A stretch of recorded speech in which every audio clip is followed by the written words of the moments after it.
Alright, all. Looks like YouTube says I'm live, so I must be live. Welcome in, welcome in. Just hanging out with Dave or the Howdy Tech Show. A little live stream I put together pretty well on a regular basis on the weekends here on Saturday morning, 11 o'clock Eastern Standard Time here in the U.S. I kind of just go through the questions, comments, concerns been left on the videos for the past week. That kind of gives you the subscribers a chance to hang out with me, get to know me a little bit better or whatnot, answer any kind of tech questions you guys may have I can possibly answer. I know I didn't get to hang out last weekend. Hey Chris, how you doing, buddy? Chris McGraw's in the house. Thanks for hanging out with me, buddy. Appreciate you being here this Saturday morning. Last weekend I had to cancel. I didn't get a video up last week. And we'll get into that here in a little bit. But we'll go down through the questions, comments, concerns been left on the channel. Then we'll go into how the channel's been doing. Which, it's up and down from time to time. But this week hasn't been too bad, I guess, for the channel. Even though I've been a little bit lackluster. There's a few warnings I need to put out there. Number one, a few disclaimers. I do drink my cold Budweiser. So cheers to y'all. I hope this weekend's finding you well.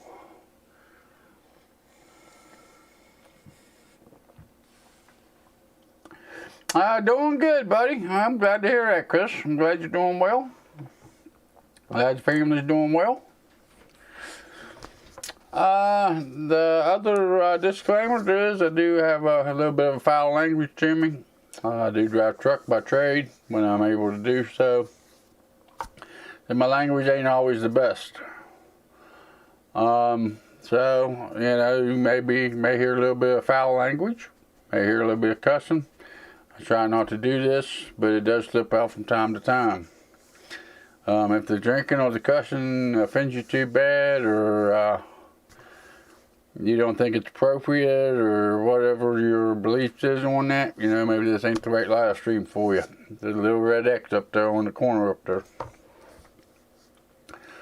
Because it does happen, it will happen. There might be some strong language and beers on this channel. Be advised. That's right, buddy, that's right. I don't want nobody here that's going to take offense to my beer drinking or my languages. I ain't a very purple type of man anyways.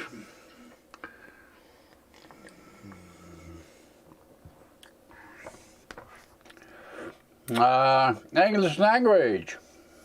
Yes, it's my primary language. Ain't very good at it. When it comes to these YouTube handles, I try my best. It's the best I got. Sometimes it gets kind of funny to listen to me try to pronounce some of these. So maybe you'll think some of them is a little bit funny. It does get funny from time to time. Me trying to pronounce stuff. So there is that.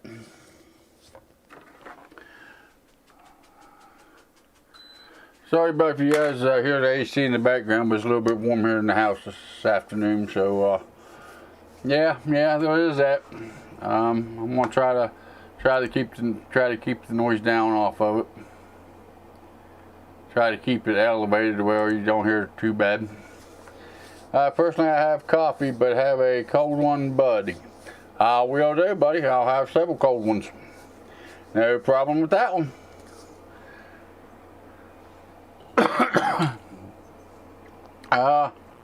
This is language and the drinking and the English language and all that's out of the way. All that's been mentioned.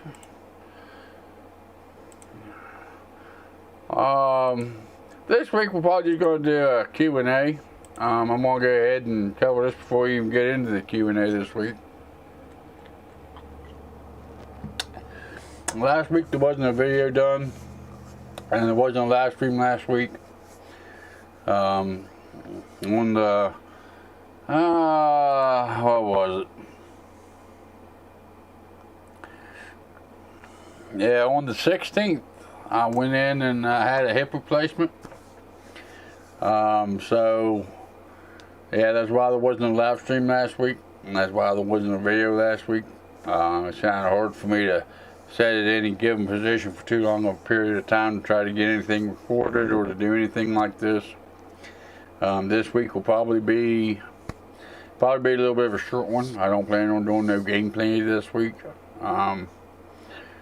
Because of the way I sat in this chair, the way the chair was made, and where they cut me at to get my hip replacement, puts a lot of pressure right there where they cut me. So it's pretty painful. So if you see me doing a lot of shifting of my body, or more than what I normally do, I know I normally do it anyways. That's why. So recaps to questions is next, I believe. Yeah, we'll get in there, Chris. We'll get into the recaps. So that's why there wasn't a video last week. That's why there wasn't a live stream last week. I kind of really missed doing it. I missed hanging out with you guys last weekend. So you know, I'm doing my best here to try to make it happen this week. You know, like I said, it's probably gonna be a little bit of a shorter one, just because of the pain and. Well, not really the pain, just the soreness and the achiness that I get from sitting in one position too long right now. And the way the seat's designed, you know, it kind of comes up around, like I said, where they cut me at, and it kind of puts a lot of pressure on my hip joint. But we're going to do the best we can this week. Like I said, I missed hanging out with you guys last weekend, and if you guys been around the channel, or you guys been around, you guys know that I don't like missing. I like being here for you guys.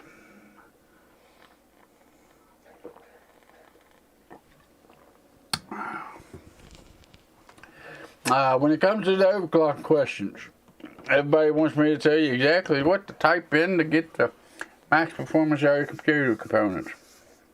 I don't know. That's the fun of overclocking.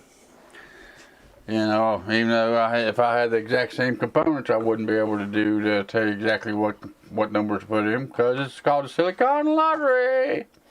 Aspen Dixon, hey Aspen, how you been, buddy? Haven't seen you in quite a while. Welcome in. Aspen Dixon's in the house. It's been a little while for you. Chris, on the side of good news, I got my 3600 megahertz CL14 RAM.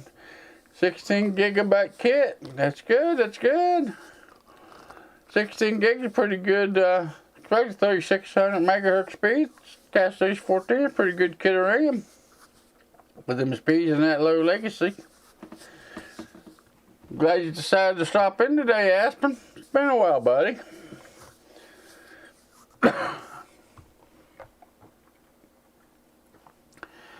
But I want to thank y'all that's watched the videos, and I want to thank y'all for leaving the comments. You know, the comments are kind of what makes this live stream happen.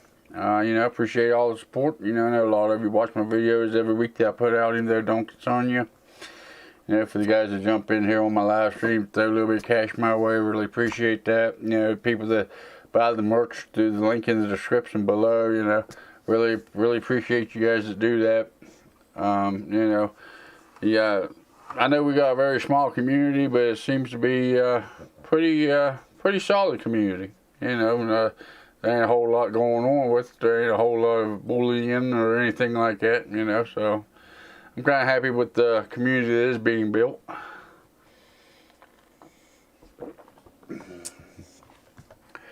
I just want to thank y'all for your support and everything that you guys do, you know, as far as just watching the videos, liking the videos, sharing the videos, you know, it means a lot to me. Aspen, how you doing? You had your operation. Yep, I had it on the 16th. Still offer sore, offer tender. Learned to re-walk again, which is going to take me quite some time. But yeah, I did have it. Everything went great. The surgeon was real happy with the way everything went on the day of the operation. I go in next Friday for my first follow-up appointment to see actually how good I'm actually doing or not. I think I'm doing pretty good. I'm able to get around the house pretty good. You know, I'm pretty well self-dependent. You know, I ain't too too badly dependent on anybody. You know, I can't pick nothing up off the floor or nothing like that yet.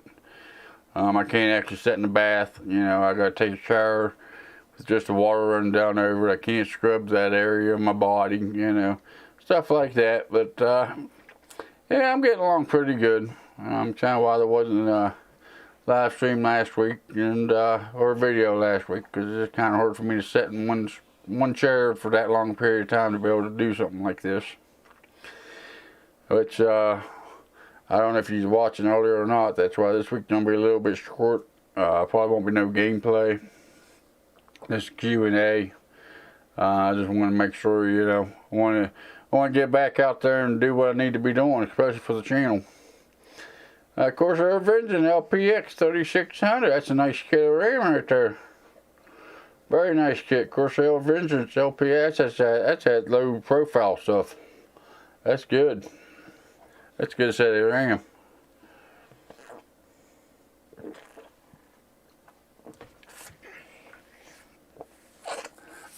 But let's get you guys flipped over here and we'll start down through these questions and comments here. And like I said, we'll see how long we can last here today. Well, I guess I need to drop all this here stuff off of here. So that one, and drop that one off of there. And then we can flip you over here like this. Do follow up with your cycle. Yep, and good overclockers too. Yeah, they are. Them Corsair Vengeance LPX is a good overclocking RAM kit. Follow up with your physician. Yep, I will. Like I said, I do have my follow-up, my first follow-up from the surgery scheduled for next week. So we'll go in and make sure I'm doing that thing I'm supposed to be doing. And I have figured it out, though. It is pretty easy to overdo it. I don't know if it's because of the way I am or who I am or whatnot, but yeah, it's been pretty easy for me to overdo it and really get a lot of pain because I overdo it. I walk too much, or you know, it kind of surprised me. Oh, excuse me, that it was the same day operation. It was in and out. And within a couple hours of being woke up, you know, after waking up, I was up walking. It was actually released the same day. Yeah, but it is still pretty easy to overdo it with the exercise they give you to do. You know, if you do them too much or whatnot, if you do too much walking, if you do, you know, just the easy, simple stuff that you take for granted from day to day. You know, it's very easy to overdo it and it causes a lot of pain. Hope your girlfriend is taking good care of you. Yeah, she ain't doing too bad. She does pretty good at taking care of me. She says she's really proud of me. That way she don't have to take she ain't too responsible for taking care of me. She has some vacation time from work, so she's using it up to be home with me here for the next couple of weeks or so. To kind of help take care of me and make sure everything goes the way it needs to go. You know, it's still kind of hard for me to do with the dogs and whatnot. You know, I gotta make sure they don't jump on me. I gotta make sure, you know, to get them locked in and unlocked from the cages. You know, I really can't be doing that because I can't get up and down. You know, so she takes care of a lot of that stuff for me. She's been doing a lot of the housework that we normally share, just due to the fact that I'm unable to do so. But yeah, let's jump over here in these questions and we'll start running down through them here. These questions, comments, concerns, and always good happy stuff from the last couple of weeks. We do have quite a few from the last couple of weeks here. We have our Nave 1 week ago, missed the stream. Yep, you did miss it. Hopefully you get to join in this week. I know I missed last week. Hopefully you can come in and hang out with me another weekend here. God bless. Appreciate that, Aspen.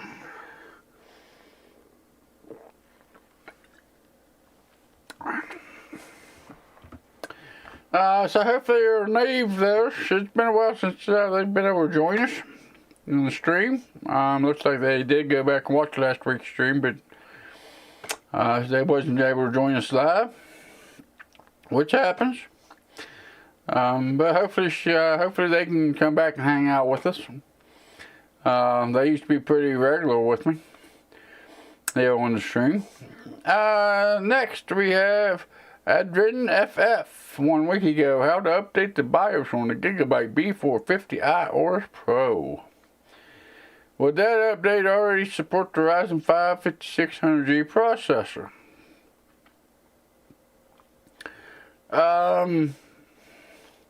Not too sure on what update he's talking about. Most generally, a lot of them motherboards will actually come with an older BIOS on them. You know, if it says Ryzen 3000 ready on the packaging someplace, or if it's in the description that it supports Ryzen 3000 series, you should be good to go. Other than that, it's kind of a hit and miss, especially if you're looking at buying used or something like that. You know, it's awful hit and miss. If you're buying new, just make sure it says support 3000 series processors.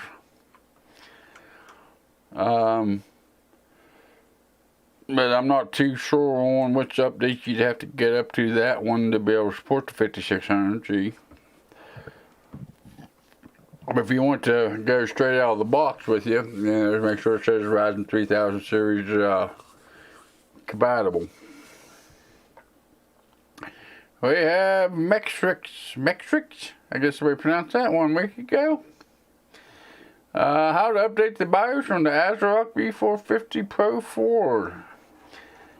If I'm going to update the BIOS for a new CPU, I need to use an older AMD CPU for the BIOS and swap it for the newer CPU. Yes, you will need an older CPU to update that BIOS on that motherboard. If you're going to go with an older CPU, I'd try to stick with a 3000 series or a Zen 2 processor to do that with. It just makes it a lot easier. But yeah, you will need an older CPU to be able to get a 5000 series processor to work in that motherboard. Alright, this next one, a couple people are going back and forth over here. We have Robert Rogpo Texpo plays. How to overclock the CPU on the Gigabyte B450i ORS Pro Wi-Fi motherboard. How come I don't have an option to up my voltage? Actually, usually on your voltage, you usually don't look like you got the option. If you click on it, you use your plus and minus signs on your keyboard. It will usually either up it or down it. I know a lot of times it don't look like it. It looks like OXXO was going back and forth with them here. Found a solution for it. Not yet. By typing plus. So they kind of going back and forth over it, depending on what model motherboard you have. But most generally, if you click on it and you use your up and down arrows on your keyboard, it usually goes up and down. Chris, unless a motherboard has a BIOS flashback function like some B550s and X570s do, yes, a older CPU is needed. Yep, exactly. Even some of the B450s and the X470 motherboards, they actually have a BIOS flashback button on them. Depending on the manufacturer of the motherboard and how high of a tier of motherboard they are. Even some of the 450s and X470 motherboards has that flashback feature on it. The way you can update your BIOS without needing RAM or CPU in them. But then again, you know, you just need to make sure your motherboard has that functionality if that's what you're really wanting when you buy your motherboard. What she was asking about the B450, and I'm pretty sure that one don't have that feature to it.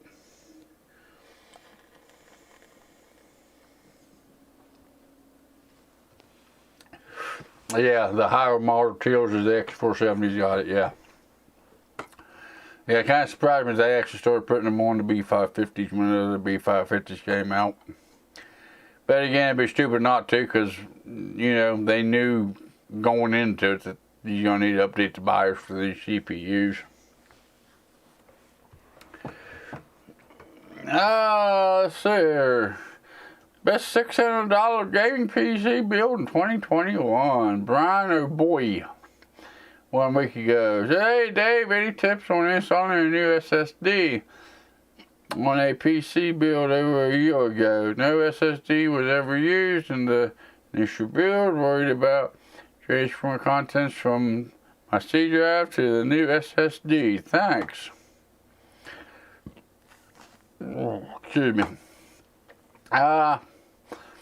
Depending on the size of your drive that's got your information on it, and besides your SSD, you could always do a cloning.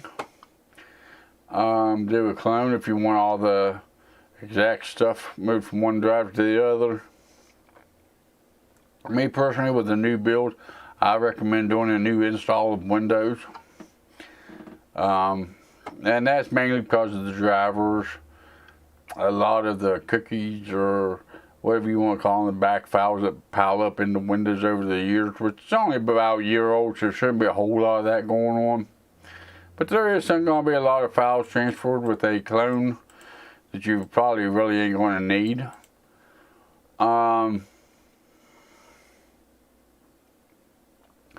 And once you get the initial built, once you get the SSD put in, you always hook your main drive up as a secondary drive, and just swap your data over that way.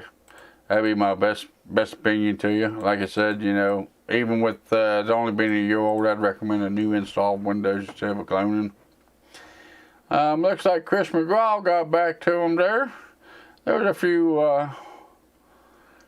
few things going back and forth there. So I appreciate it, Chris. I'm glad you helped him out there with that question. Yes, you did, Chris. You did answer that one.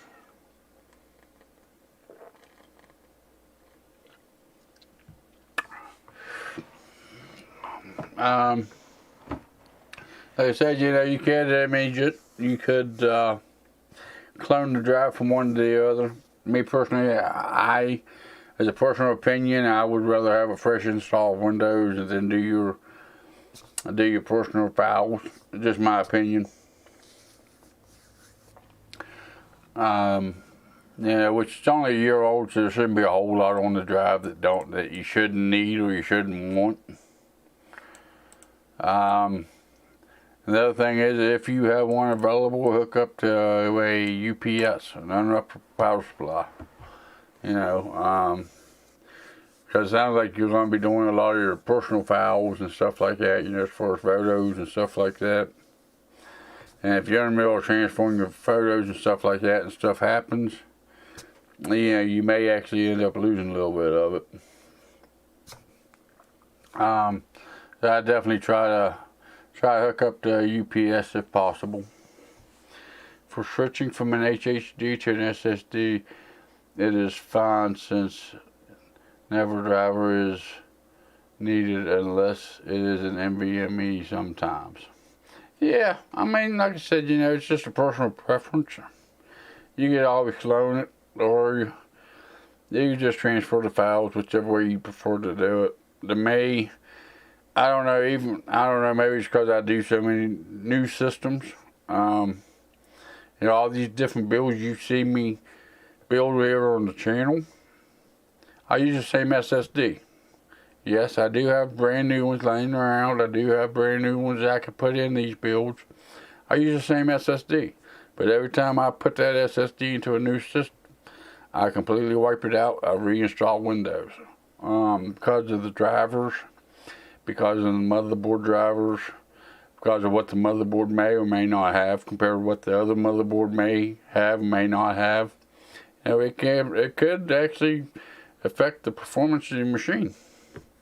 So I'd just rather do a fresh install of Windows than move your personal data over to it. Personal opinion. I prefer to back up than restore than cloning on the fly.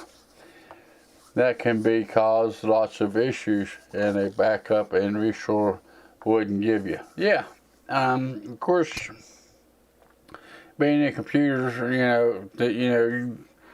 when it comes to this kind of stuff, anything that you should be worried about losing should be backed up. You should have at least one backup. At least one backup. Me personally, I run several different backup types. I have on-site storage. I got a hard drive that I back my hard drives up with. I also back up to the cloud in 2 or 3 different areas. I'll also take the hard drive backups that I have created here in my great studio that I have, and I'll take an extra hard drive and I'll throw it down there in the building. Being down in the building ain't gonna hurt it none. It ain't no big deal. But if something would happen, a fire or a flood or something would happen up here in the main house, I still have that. And then on top of that, I still have cloud storage on top of that.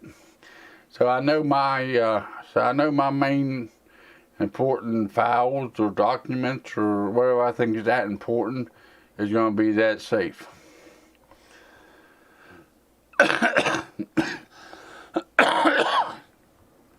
Yes, in the bonus, you will have a backup to fall back to if anything occurs. I give 2 options for paid and free software to do it.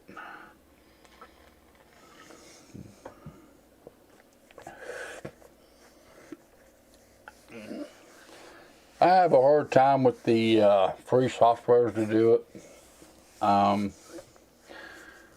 Because you've been around computers quite a bit. You can tell by the way you talk. You have two ways companies make money. They either charge you for the service, or you order the service. You order the way they make the money. I pay for my backups.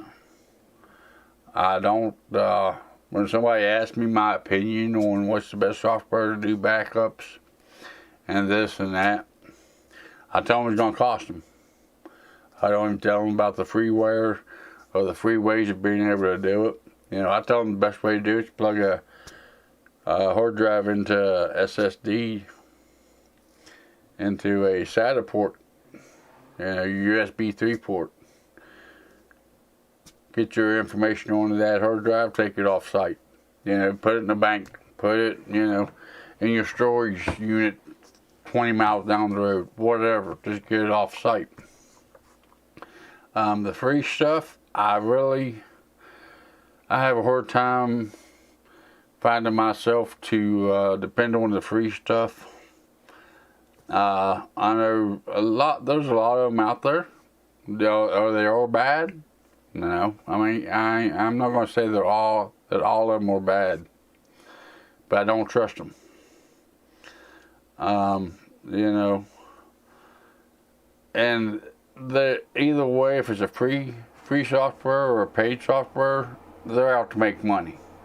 They're going to make money regardless. If you pay for it or if it's free software, they're going to make money. So when it comes to personal files, when it comes to backup services, I don't recommend the free stuff, and this is why. It's one of the nice free ones, and you have a paid version, and I suggest the Chrome software, which is easy and reliable at a good pricing. Reflex is a nice one, even if it's a free version. If you're talking about software just to do the cloning or to back up your software, or are you talking about like an online storage that's free? Those are different.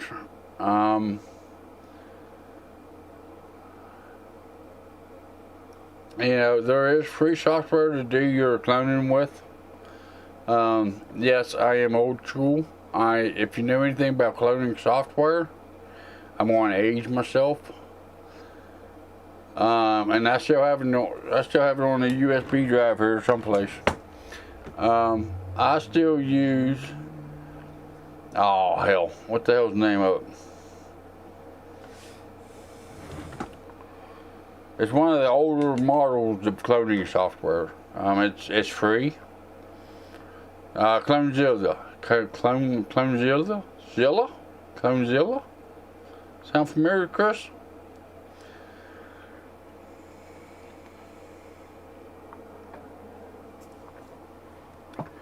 I avoid Ghost. Yeah, I don't use Ghost either. As far as backing up drives, I don't know. I mean, it's just so simple to be able to go into your computer, pick the files that you want to throw onto another hard drive, copy them, paste them, and it's over with.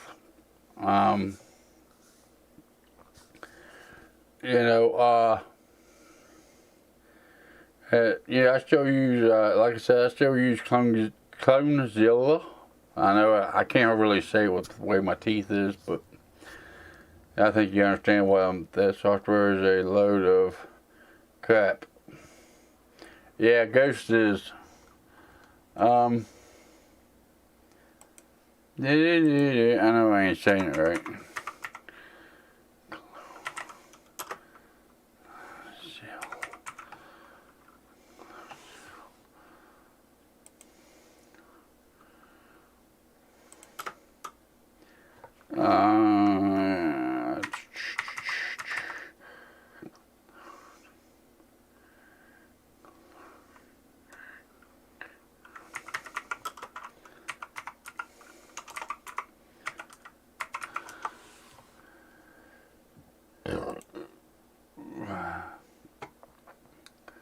I can't even find it right now. But I think, yeah, Clonezilla. That's it. That's what I use. It's very old school. It's been around for a long time. As far as cloning is, but to me, I'd rather just select the files I want copied and paste them over onto another drive. It's just a lot easier.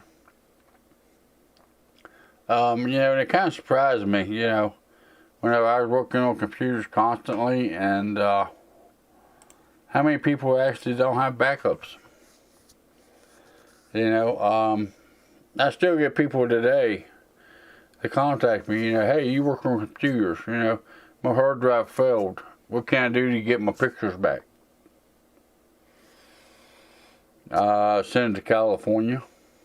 $300 data recovery. See what he says. Because most people have no backups of their information. And that's a question I get all the time is, how often should I do a backup? Well, that all depends too. If you lose your data right now, your hard drive goes down, how mad are you going to be? And what's going to determine how mad you're going to be is determined on how much data you're going to lose that you ain't going to want to lose. So, it's kind of a personal thing. But, it's still, it just kind of surprised me that most people don't have backups. With the way everybody knows about computers nowadays, but still yet nobody has backups, nobody runs backups. Again, it costs a little bit of money. There is free options, which I don't recommend. But there is services out there that you can pay for that will back your data up on a nightly basis. And they're going to back it up for you. What I do online, which I pay for my online backups, for my online services. But they also back up my data as often as I want them. If I want them to be backed up daily, if I want them to be backed up every 3 days or once a week, they will back them up and sync into my computer, and they will back them up as often as I want them backed up. and you don't even have to think about it, you know. But a lot of people don't even, they run around without even having a backup. I still use Matrix software for low-level format disk, and it goes back 20 years. Yeah, it does. Actually, 20 years is pretty fucking new, actually. Ain't too bad. Yeah, but if I ain't mistaken, I think that Mextor, yeah, about 20 years or so. Dual copy is the best at one of the home and other off sites.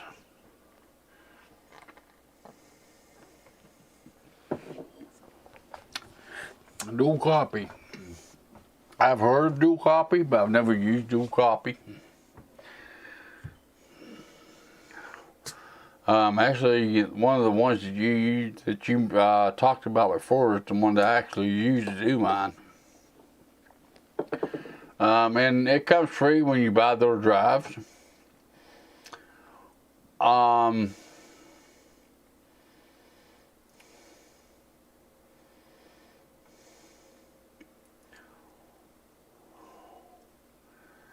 Trying to think of the name of it.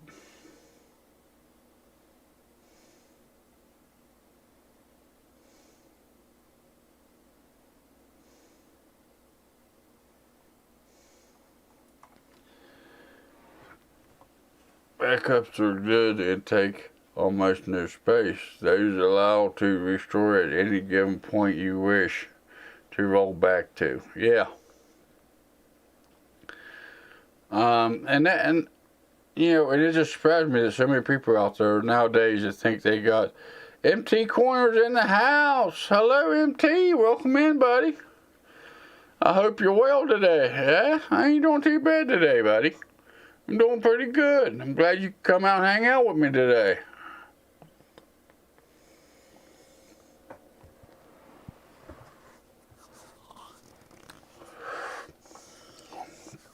Appreciate you stopping by and saying howdy with me.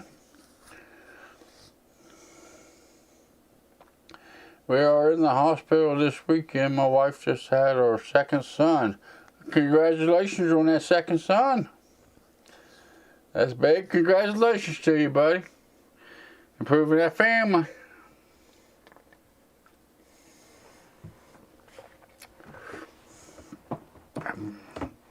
Hope you did all right. Hope baby's doing good. Hopefully he's healthy and able to pull through. I hope your wife's doing good.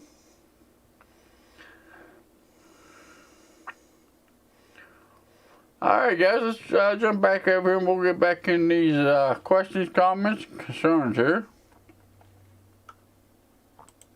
See if we can get these ran down through today.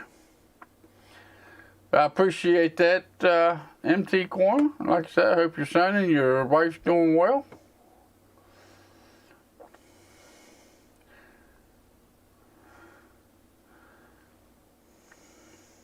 By the way, 3600 megahertz CL16 RAM is doing pretty good with the 5600G. Well, that's good information to know, Chris. Actually, I think the RAM I got is 3200. It's the Corsair kit. It was a Ripjaws 5 series kit. I put it in mine. I think it's 3200. It may be 3600. But that's some of the testing I want to get done with the 5600G. It's you know, it may be hit and miss, but you know, I want to do some RAM testing on it. You know, if I have to, I'll order some more RAM. He and my wife is doing well. He came out about 3 weeks early, so he was a little sick for the first 24 hours, but recovering nicely. That's good. Yeah, when they come out premium like that, you know, 3 weeks early, there's gonna be quite a bit of hit and miss there within the first week or so. But I am very glad that you had your baby boy and your wife's doing good. He's doing good. That's the best you can hope for, bud. You know. As long as they're both healthy, they're both hanging in there, they're both doing good. Proud of it, appreciate it, and kind of takes me back when my daughter was born. But anyways, that's a touchy subject. Chris McGraw, it was what I had before I went from 3200 to 3600, same timings, more or less. Yeah. But MT, I'm glad you and your son and your wife is all doing well. Glad to hear that, buddy. My 5600 build that you've seen last on the channel, I'm going to do quite a bit of testing on that system. I don't even know what I do have in it. I don't even know what I would go about to even find what the RAM is in that system. It's the same system RAM that you've seen in a lot of my other builds. I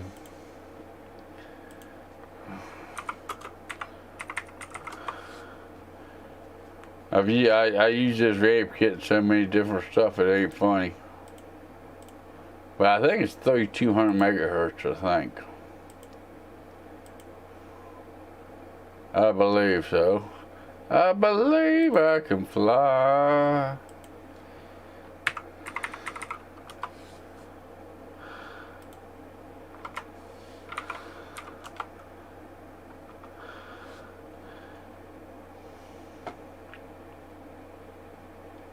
It is 3600 megahertz RAM.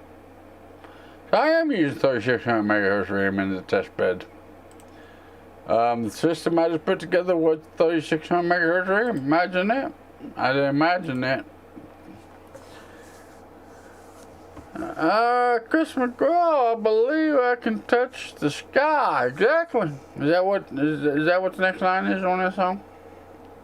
I don't know. I never make it past. I believe I can fly. But yeah, I think it's G.SKILL 3600 RAM I put in that kit, in that system I'm going to be doing some testing on.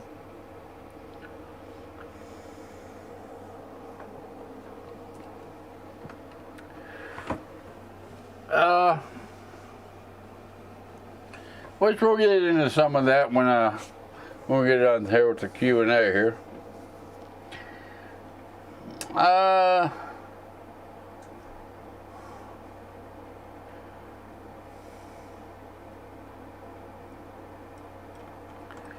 We got quite a few more questions to go through. That's good, that's good, that's good.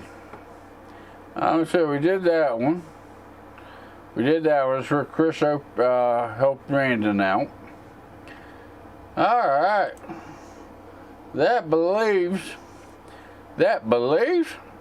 puts us up to Chris McGraw 1 week ago on the best $600 gaming PC build in 2021. Oh, he wrote me a book this time around. I answered that one too, yep.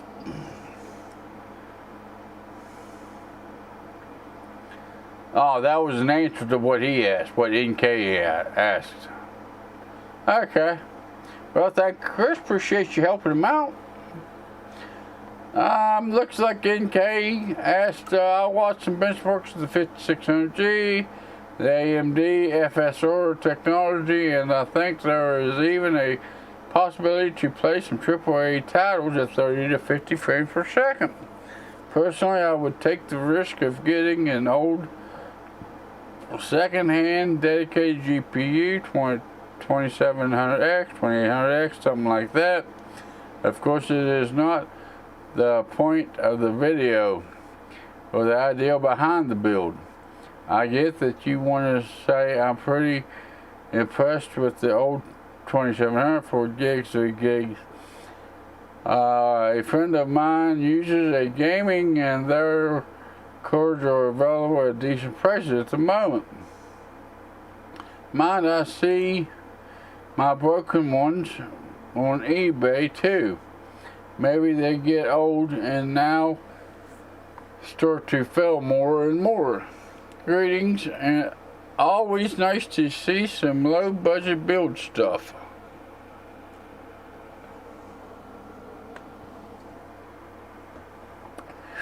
Kind of the point behind that video, for $600, and yes, I know this 5600G does not match the 5600X. It don't have the turbo boost to it. It don't have the built-in cache into the CPU like the 5600X has got. But to be able to buy a 6-core 12-thread processor which basically the integrated graphics on this GPU is basically a 1030. So to be able to get a 6-core 12-thread processor with a 1030, you ain't gonna match the price that you got in that $600 build. It ain't gonna happen. Just some suggestions. You know, yeah, you go with the 2700X, you can go with the 2080X, which is decent points, but still, yet, if you've been around the channel, my systems usually have an upgrade path. I focused on the upgrade path. And if you go with an FX processor, you go with a 6th gen or a 4th gen Intel processor, you know, there's no upgrade path to them processors. Even AM4 right now is to the point where they're at the end of the life cycle, which means there is going to be no upgrade path to them. And no, I know that the 5600G ain't going to equal the 5600X. I know this because the specs just ain't there to match it. It ain't meant to match it, but you're getting a decent integrated graphics on top of it. You know, to match the 5600, you buy the 5600X and the 1030 and to put them together, you're going to have more money invested into that system than buying the 5600G. You know, I mean, the prices speak for itself right now. And unfortunately, that's what we're looking at in today's economy. And it's Gen 3 support only for NVMe drive PCIe exactly. The 5600G will not support the fastest SSDs out there available. It is a cutback version of the 5600, which it wasn't meant to be a replacement for the 5600X.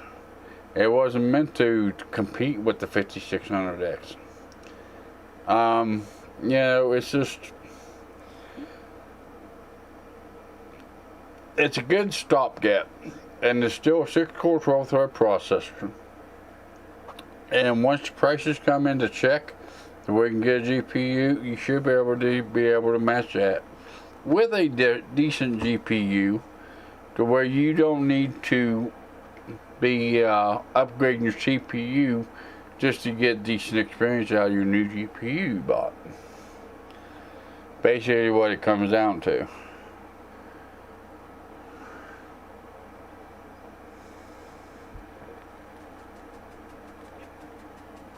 But it's still way better than 3600. That's why I suggested an A520 for budget builds, since they are also limited to a Gen 3.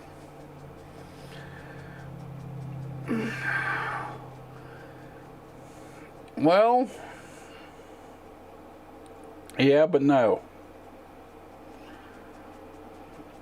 Which I got video ideas in my head, of course, like always.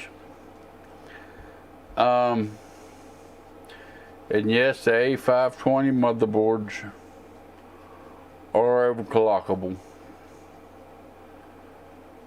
I'll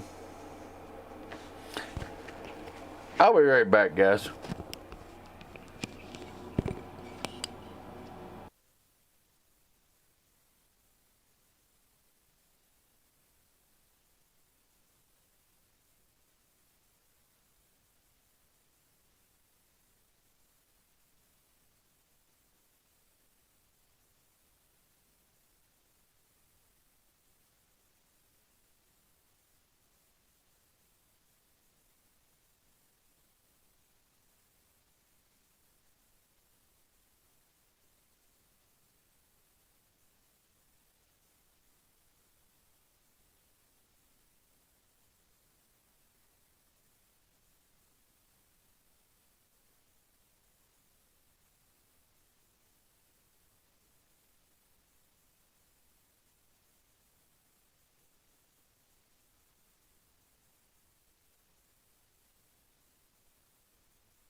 Alright guys, I'm back. Sorry about that. My leg was cramping up a little bit. I had to go walk it off a little bit. But the A520 suggestion, now I want to cover this in a different, in another video coming up. The way I put that build together, there's a lot of different ways to look at it. And maybe I ought to do a video on that dedicated to that. You know, I used the B550 motherboard. I use, what was it, 500 watt PSU. And I said you could save money by cutting back on the motherboard. And you could save money by cutting back on that PSU. But if you go cutting back on that motherboard, that PSU too much, then they're going to cut down on your upgradability. So maybe that'll be a video coming up here on the channel. Maybe I should cover out a little bit better on that build video. I also said that the B550 X570 boards have upgrade paths A520 does not have, such as mechanical would be for very tight budgets with no upgrade needed in the future, like a student, for example. Yeah. You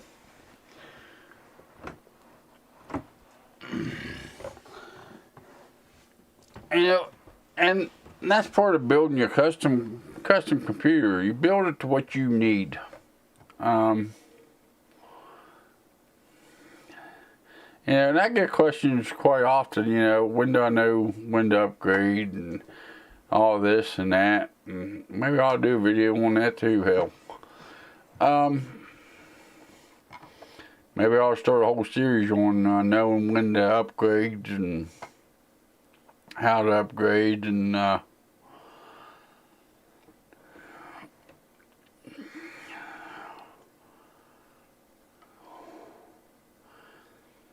but the 5600J, basically, everybody knows by now, they're looking at about 1030 performance.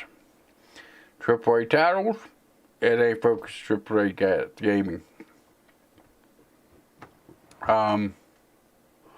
Which that kind of gives me an idea for a whole new series of playlist, but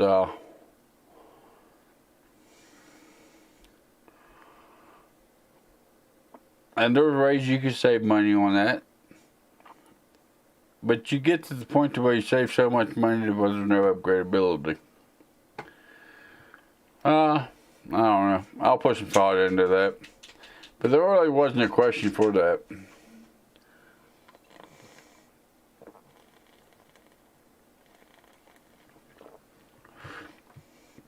But still, you have to buy a 270X.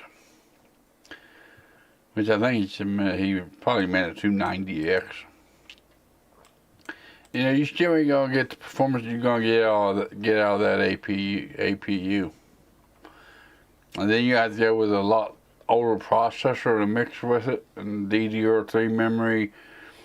It's, I don't know, you know, it comes down to the computer itself. It's a hell of a trade-off. Never cheap out too much on your PSU, and you may get a bad surprise someday, I used to say. Yeah, PSU one spot, if I'm not mistaken. I believe in that video at one point I said you could save some money by saving on that PSU. I probably shouldn't have said that. Tell you what.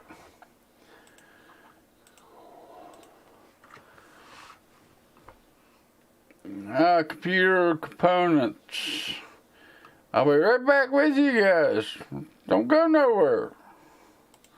There we go. There we go. Looky there. Woohoo! Alright, let's flip you guys over. And that's one thing that I regret ever saying in that video. Maybe I need to cover this in a dedicated video as well, which I've thought about starting out from the basics. Power supply right here, Cooler Master IX 400 watt ATX 12 volt power supply, $19. You know what? It ain't worth the fucking savings. Power supplies like this, stay away from. That's 500 watt for $30. I don't care who in the hell Cool Max is, which I've heard of some of the fans and whatnot. You know, the one of the cheaper knockoff versions. You know, I understand that. For $11.15, be or man, at least it's bronze certified. What the hell? Sold and shipped by C First or the way power supplies is right now, it ain't too bad of a deal. CR 450 BR for $45. Not bad, not bad. Especially if it's new, it's not bad. There's all the cheap power supplies they used to sell. They don't exist anymore, or what? What's this one? EVGA 400 N1. Being EVGA, you guys have been around the channel. I use a lot of EVGA power supplies. This one, I would not go with. There is no rating on it. Most likely, this is going to be one of the most bare bones, you know. And right now, a lot of people was given, what company is it? I forget which company it is right now. Gigabyte. About power supplies blowing up. This one here, I give you maybe 3 months before it blows up. And EVGA power supplies in my book is one of the best ones.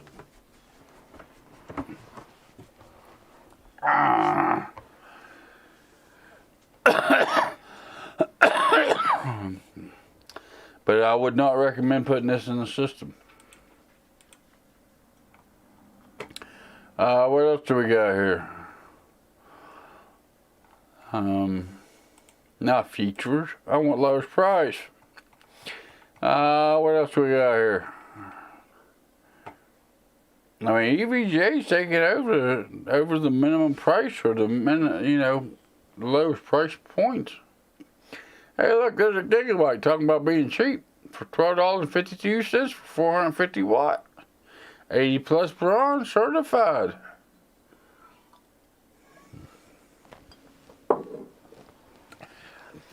Yeah, I definitely wouldn't recommend this one.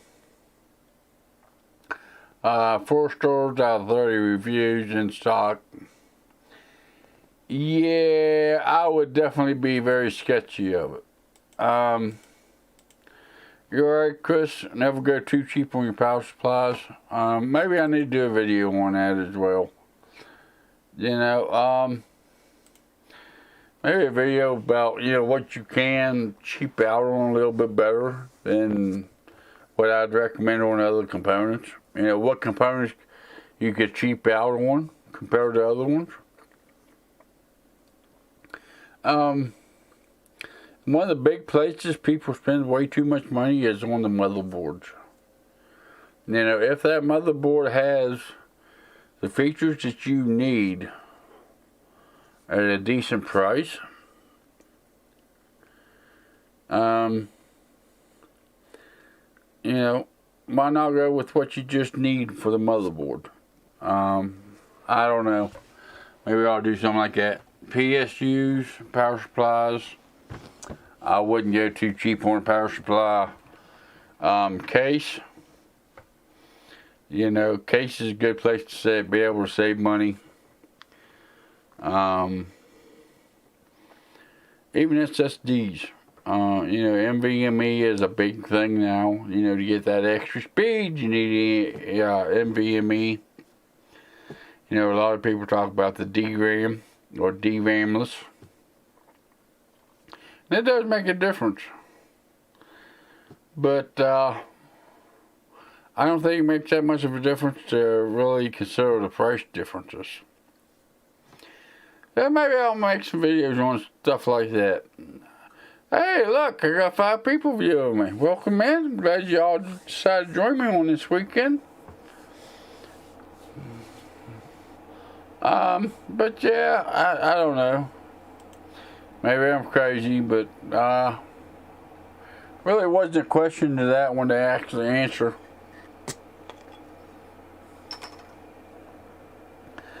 But even the old 270X 4 gig cards, the 280X cards, they still, I don't think you're going to match that integrated graphics.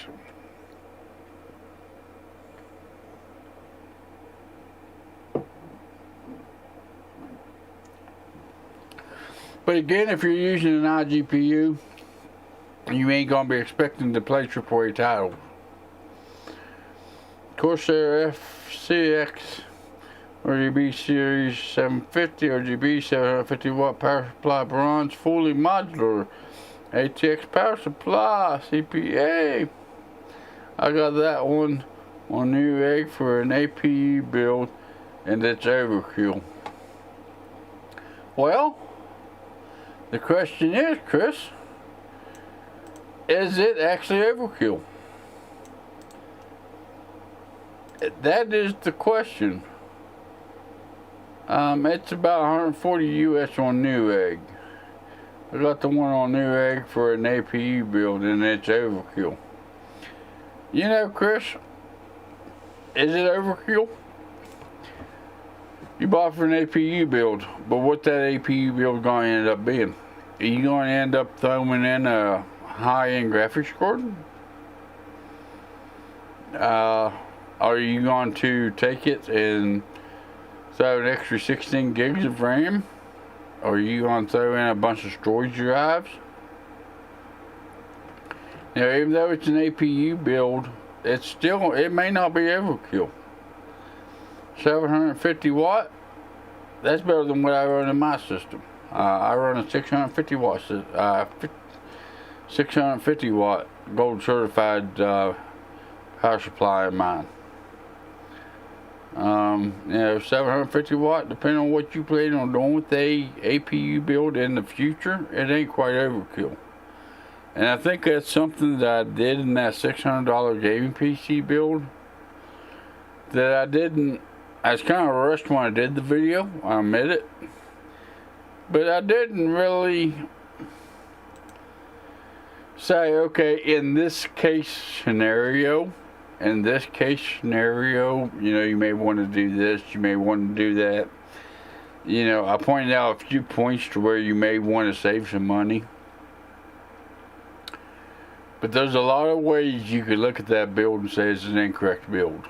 As I sat here and think about it, there's a lot of different ways that build is an incorrect build, depending on what you're wanting to go for. That system never goes above 350 to 400 watts.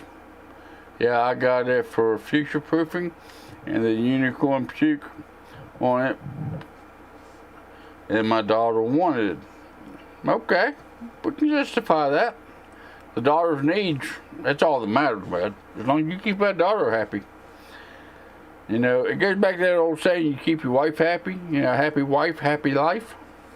You keep that daughter happy, that's going to keep your wife happy, which is going to give you a happy life. Keep that in mind. But it is way more than needed at the moment. And you kind of answered your own thing there, bud. You know, it is for future proofing. You know, it is for your daughter, so, you know, it is what it is. A bully is cooked for you.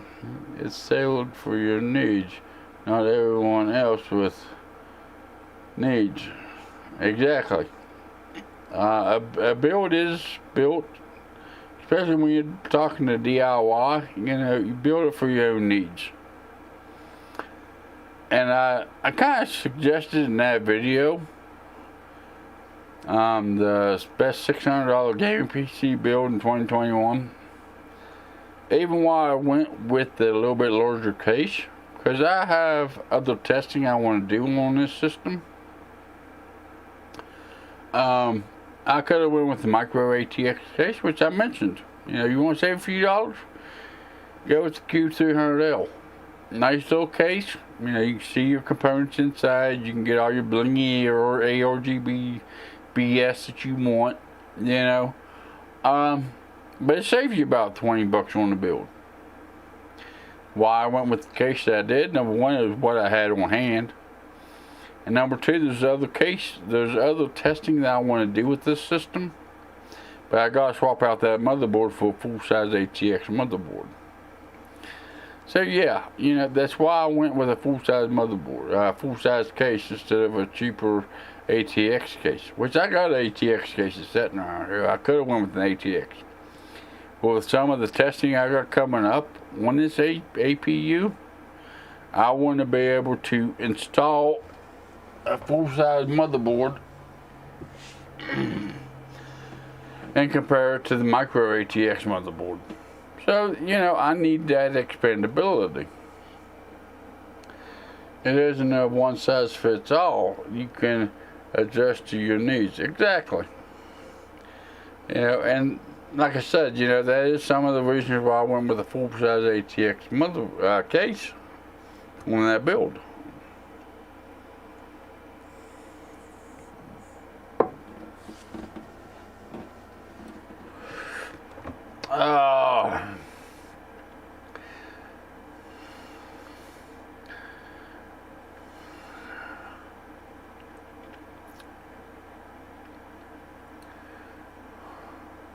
Alright guys, we're going to jump back over here.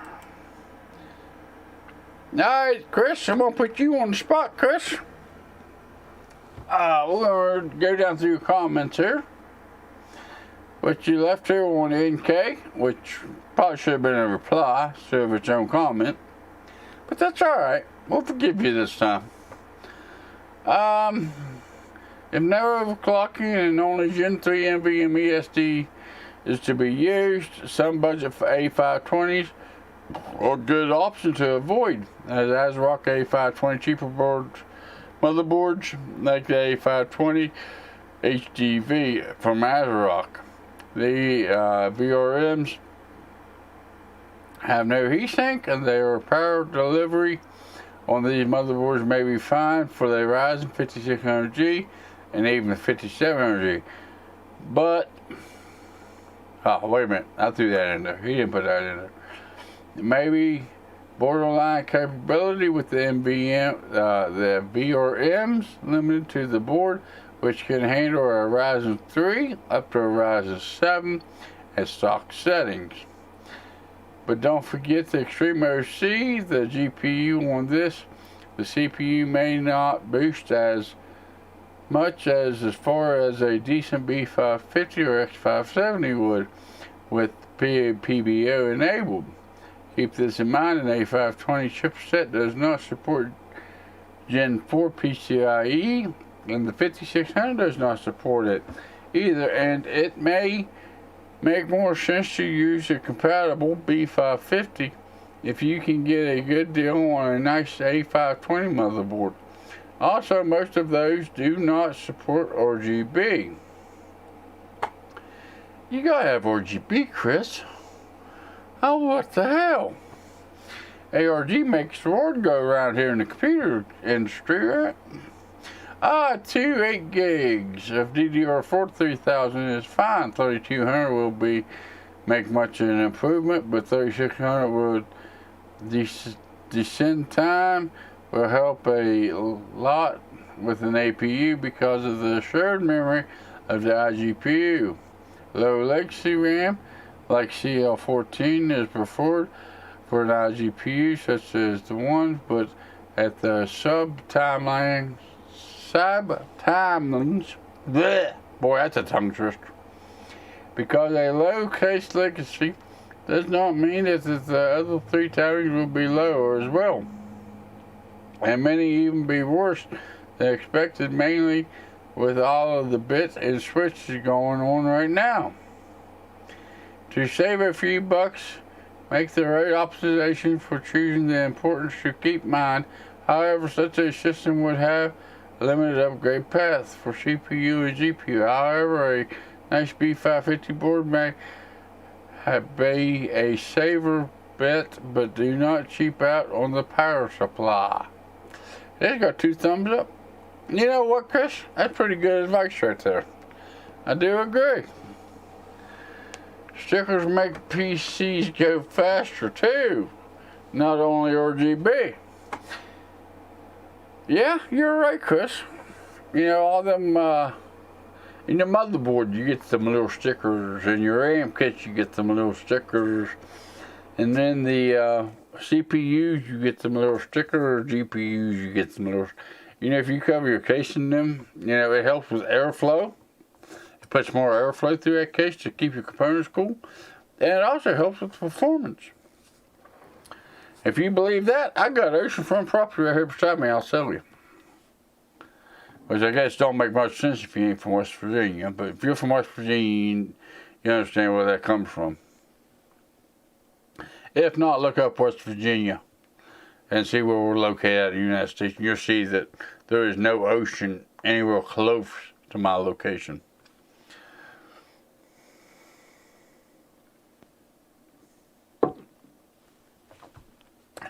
Yeah, you get a lot of go faster stickers with a lot of components anymore. Go faster. Woohoo! Gotta go faster. It's about like ARGB. Spend all that damn money and don't get no performance out of it. But anyways, what we got? What we got? It was actually with Chris. I know if it had been me, it took me a month to write all that out. But you did put a pretty good comment in there. There's a lot of useful information, a lot to keep in mind. Like I said, talking about that best $600 gaming PC build, I feel that I should have went into a little bit deeper detail about it. And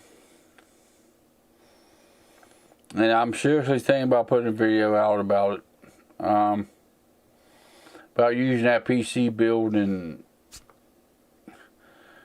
to give you different scenarios of where you'd want to save money and where you wouldn't want to save money. There's a lot of different ways you can look at that build. You know, I'm surprised nobody's hit me in the comments yet say, that ain't the best $600 build for 2021. I can build a faster computer than that. I'm surprised I haven't got any of them comments on that one yet. I'm waiting. They're coming. But you do have quite a bit of information there. It's actually good information.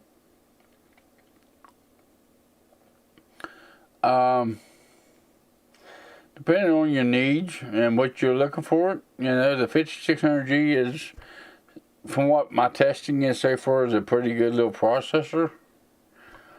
The integrated graphics, but depending on what you're needing it for, what you're planning on doing with it in the future, you know, it's just, you know, it is what it is. But, you know, coming to think about it, that kind of depends on where you should save money, where you shouldn't save money, if you're going to be building a 5600G gaming computer. I don't know. It kind of got me thinking about maybe doing another video on this build. To kind of explain to why you may want to cheap out on the motherboard a little bit more, depending on your use case. But then again, that goes pretty much for any computer build you see online. And if you're spending $2,000 on a computer, if you're using X program over X program, or this or that, you know, you're going to want different, better components of your system. You know, but yeah, you got quite a bit of good information there. I don't know if I can pin it from this point or not.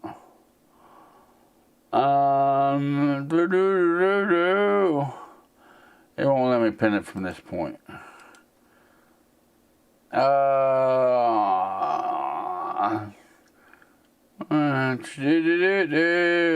I can pin it from this point. Yeah, we'll pin that one to the top. We're gonna pin that one to the top. All right, Chris, there you go, but you've been pinned to the very top.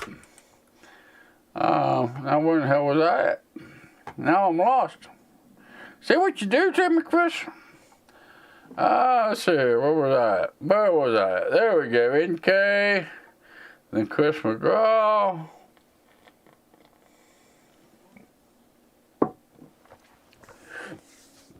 Integrated graphics are about equal between a 1050 2 gig non-TI and a 1050 Ti 4 gig on the 5600G. I didn't think they were quite that strong. I got some testing coming up on that. But I didn't think they were quite that strong. I thought the integrated graphics were closer to a 1030 over top of the 1050. With the 1052 gig or the 1054 gig, either way, you're gonna beat the shit out of a 1030. I was kind of looking at the. So maybe I need to up my resolution on my game testing on that 5600G for the integrated graphics. I was looking at 1080p low settings, maybe mid settings on most games. But if you're looking at 1050, you're looking more in the mid range.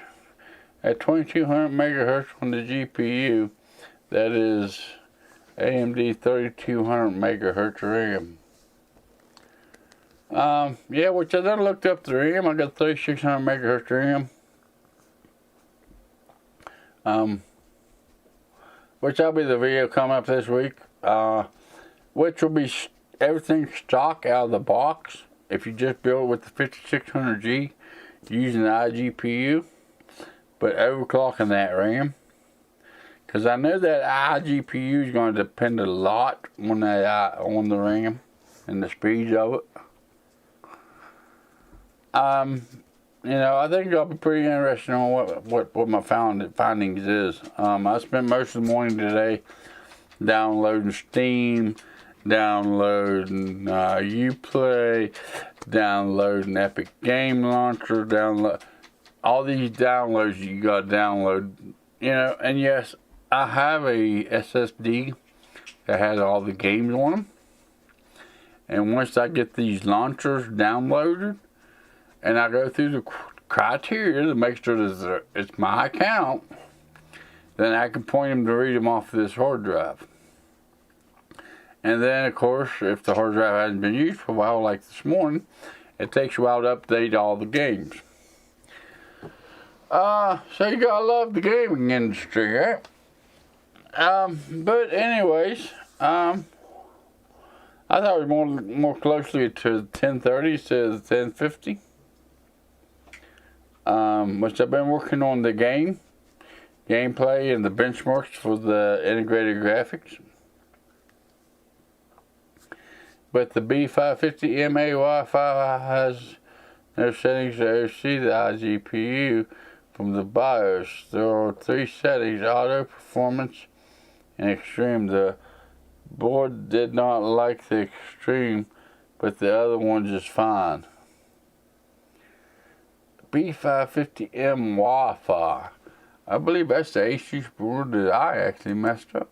I don't think I have one of them on stock to do any testing with. B550M -A Wi-Fi. Yeah, that looks about right. I believe that's the one I fried. I believe I fried that one. Shh. Everybody needs to know, but I think I tried that one.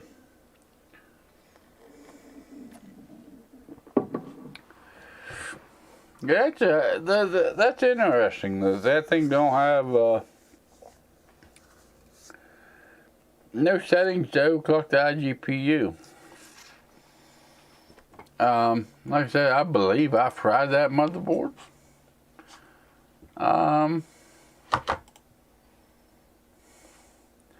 Wow, $130.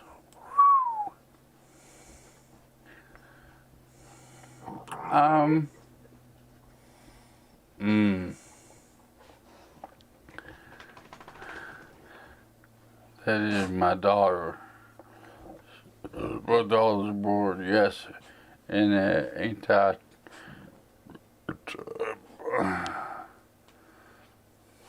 oh.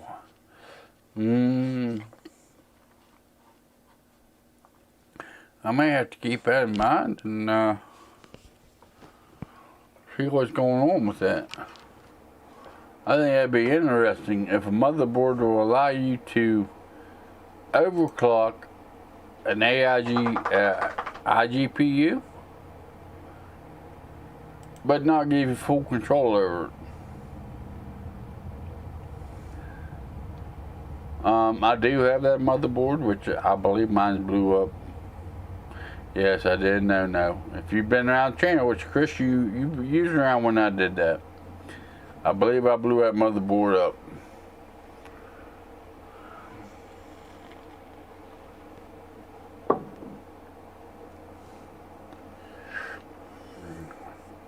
Alright guys, I'll be right back, guys.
Alright guys, I'm back.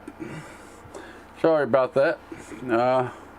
Actually I had to let the dogs out. Normally I put them in the cage when I do my live stream.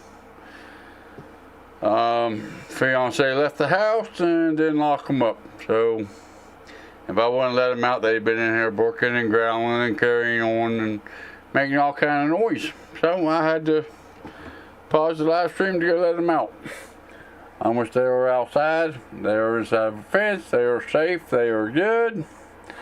But yeah, that'll be that.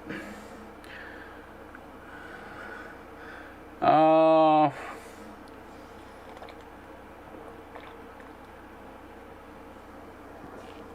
right. Yep, it is in advanced mode. An AI tweaker tab. Greater than GPU boost, and there are 3 settings. Guys are a turbo boost, extreme, and manual. I just looked in the BIOS. That's strange. That is very fucking strange why they do that with an APU. I don't know. Yeah, you're in that BIOS, Chris. Look under that manual where you can actually set the megahertz of the iGPU.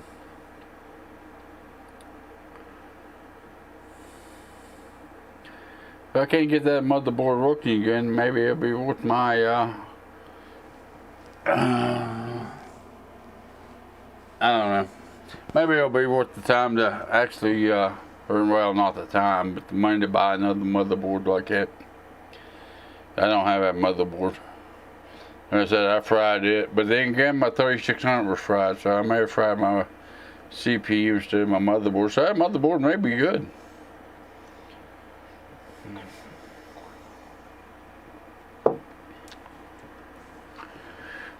Tweaker tab, GPU boost. Huh. Yeah, it sounds strange because I mean, if you're building an iGPU system, especially if it's a small form factor system, which that's a micro ATX motherboard.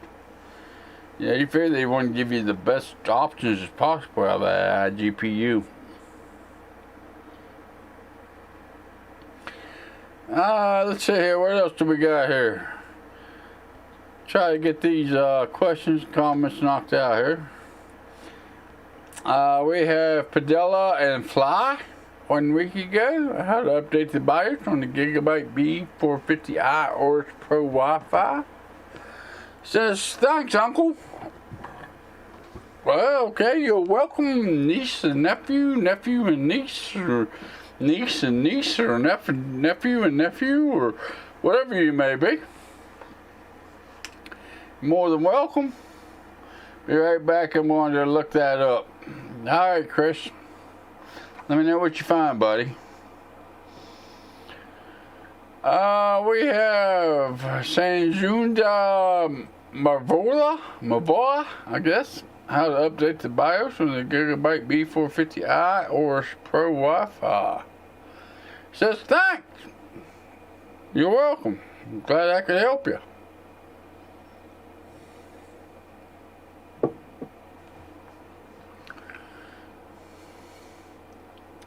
1 week ago, Chris McGraw, I would love to see some of the game benchmarks or some Borderlands 3 getting on the setup to see how it would hold up in games as for a follow-up video. Perhaps temps, CPU, GPU usage, etc. Well, Mr. Chris McGraw, you will be getting that.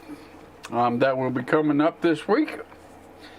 There's actually several videos coming up on this. Number 1 is going to be out of the box settings, which after looking at the task manager kind of got me a little concerned, but we'll see. This week will be out of the box settings for that system. No overclocking applied to the CPU, no overclocking applied to the iGPU, we will be turning on the XMP to get the full RAM capacity out of it. Just for the simple fact, if you're running an APU system, that RAM means so much to you and the performance you're going to get out of it.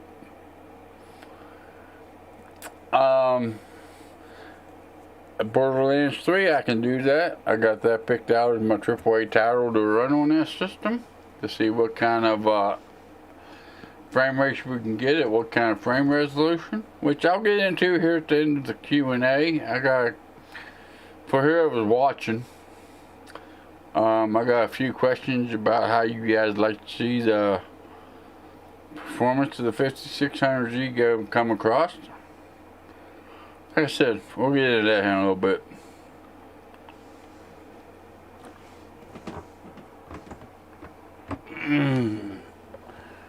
Okay.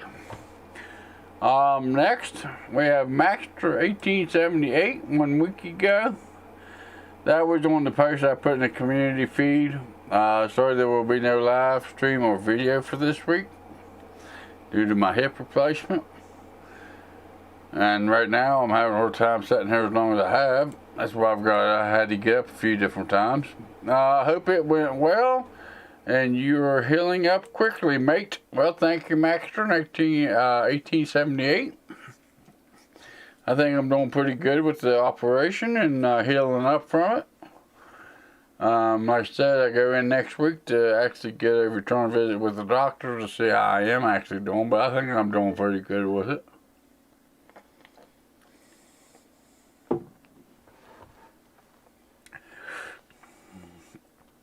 We have Samuel Andrews 1 week ago. Overclock the Ryzen 5 3600 on the ASUS B550M Wi-Fi motherboard with an AIO. He says, thanks, Dave. You're welcome. And he comes back again. Only able to choose auto or offset for the CPU voltage. Some motherboards. But I have a Ryzen 7 3700. What's the deal? What's the deal is, I'm going to say most likely the BIOS number, or the BIOS version that you're running. Depending on the BIOS version you're running will determine on what the motherboard will and will not let you have control over. Now that kind of all depends on the BIOS and the motherboard that you have.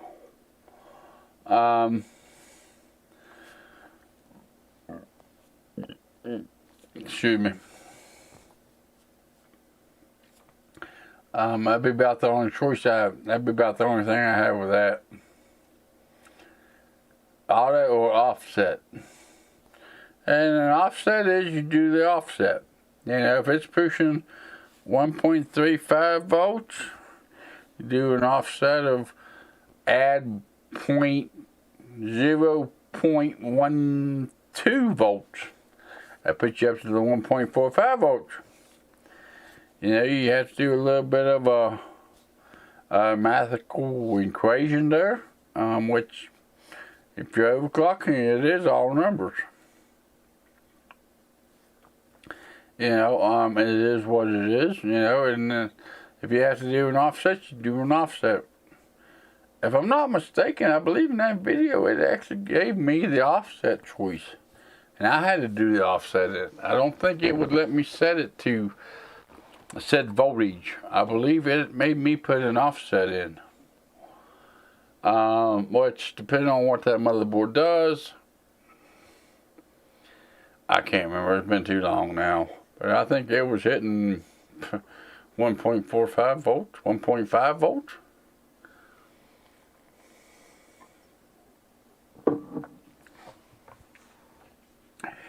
Alright, let's see. What's next on our hit list?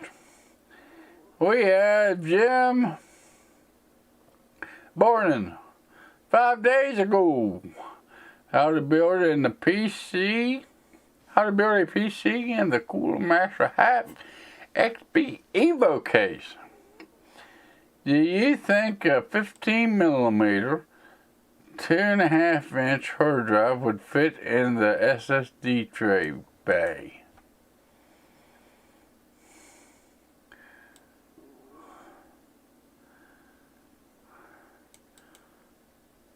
Um,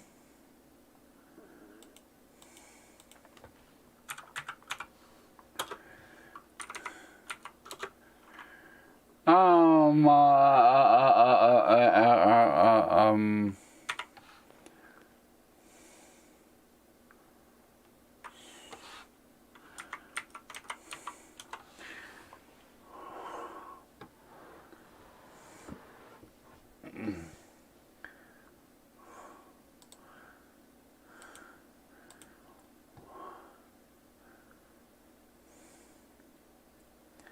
15mm high. Yeah, it'll fit right in there. In the SSD drive base. Yeah, because your SSD drives shouldn't be no thicker than what your hard drive's going to be. I think you'll be fine with them there, Jim. I believe you will be fine with those.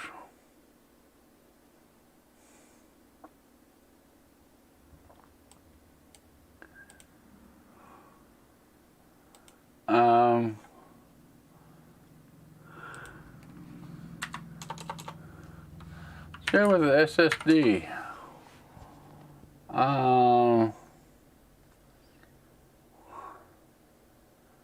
530 series? Boy, that's no fucking series.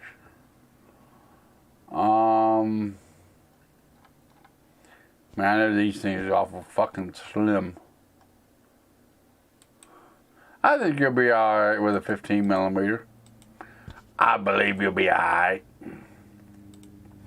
I really do. With the way them cages set down in there and that computer case that you're asking about, I believe you'll be fine with the regular 2.5-inch drive, 2.5-inch hard drive. I think you'll be just fine.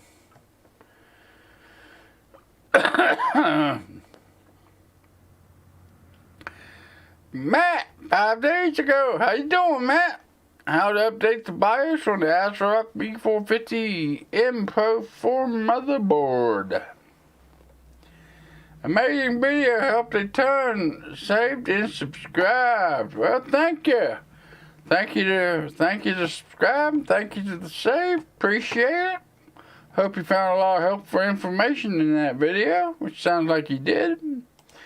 Appreciate the support, buddy. Thank you for leaving a comment.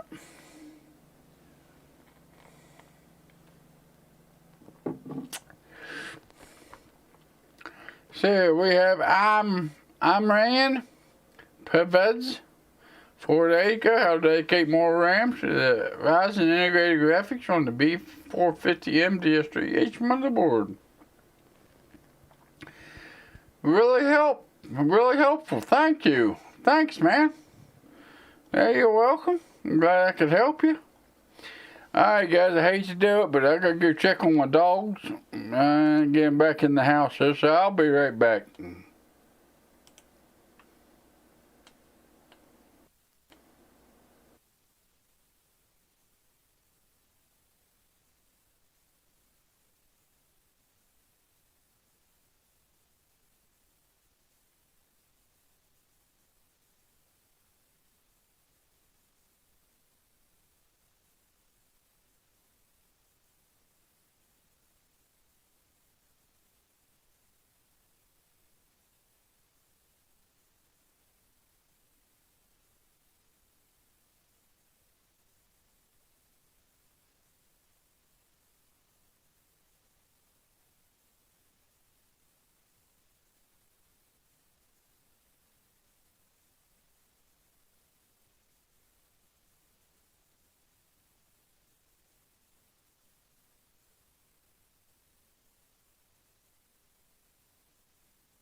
Alright guys, I am back. Sorry about that, and I had to go let the dogs in, that way they wouldn't get overheated.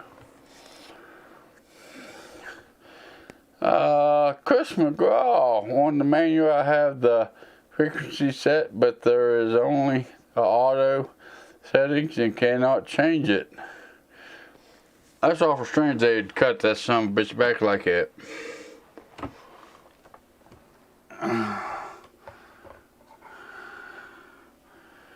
On manual I have the frequency setting, but there is only the auto settings. That's strange. That's got to be something within that BIOS. Don't think I can figure out. That's one of the things I want to do with this system I have set up, which is a different motherboard.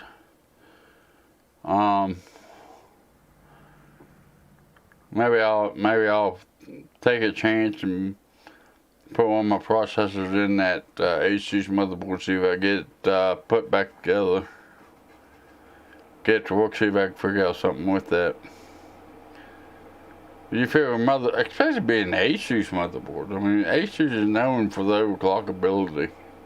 ASUS is known to give you control, more control than what most companies will give you.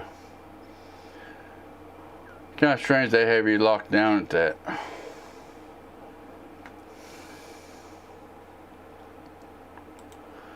Alright, yes, let's go, let's get these questions finished up here. I need to be getting out of here. Let's see, we did Matt, because he is now a new subscriber, and he saved it. I'm glad he is able to do that. We have, I'm Ryan. Really helpful, thanks man. Hours on how to dedicate more RAM to integrated graphics. Well, you're welcome. Taha Shade, 3 days ago. Your mic sounds like an astronaut from the Apollo mission. That's one of the older videos. I'm glad you listened to one of the newer videos as well to hear the change. I have upgraded my microphone since then.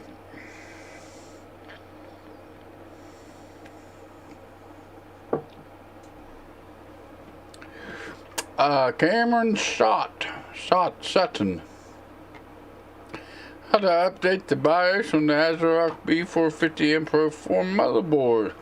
I have the Ryzen 5600X. I want to know if I can update the BIOS without another CPU. I haven't got my PCU display anything yet because I need to update the BIOS.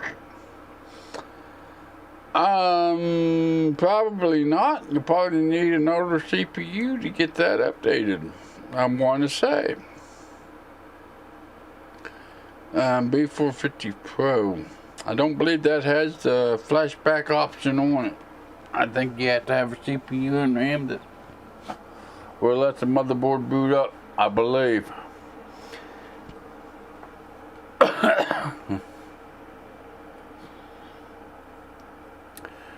We have 5 niche. That's an insane overclock. How to overclock on the Ryzen 5 3600 on the Gigabyte B550M DS3H motherboard. I think that overclock was pretty good. But for being a budget motherboard, as the DS3H is, I think that ended up being a pretty good overclock, to tell you the truth. I can't complain too much with that one.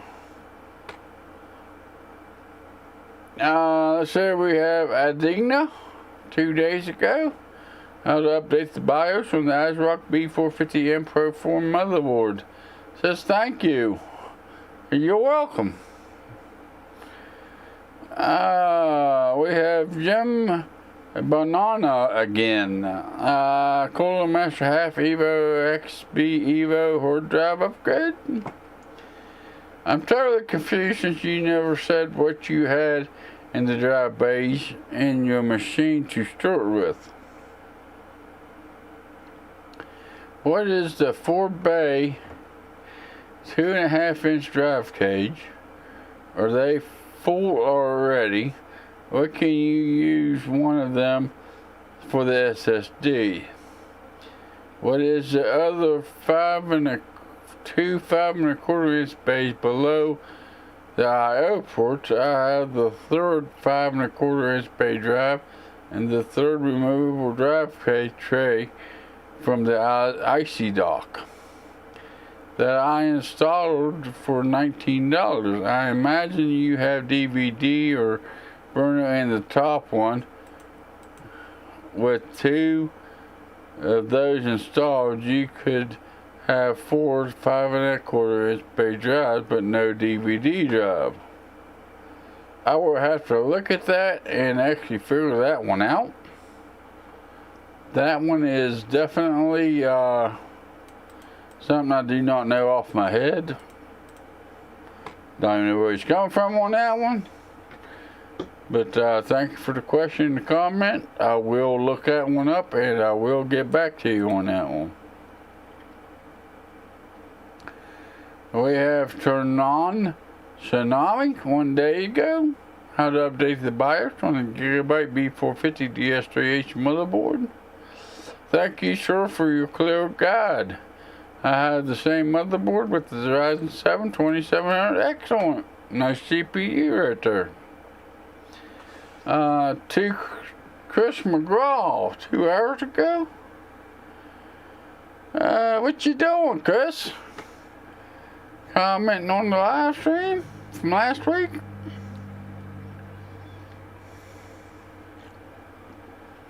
I guess that was right before I went live this week. B450 motherboards have beta BIOS for Ryzen 5000 support.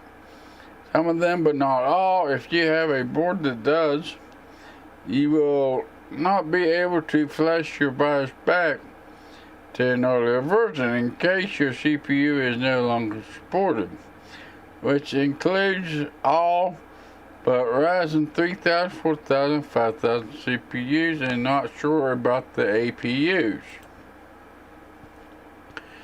Read BIOS description and get the latest that is not compatible with the Ryzen 5000, and it should work fine. Chris, it kind of sounds like you're trying to answer somebody's comment on that one, buddy. Appreciate the comment, though. Seems like you're trying to answer somebody else. You ended up putting her on the spot. I actually truly OC'd to and it put the CPU to 4200 megahertz. Of course, resetted it. What, you wasn't happy with 4200 megahertz?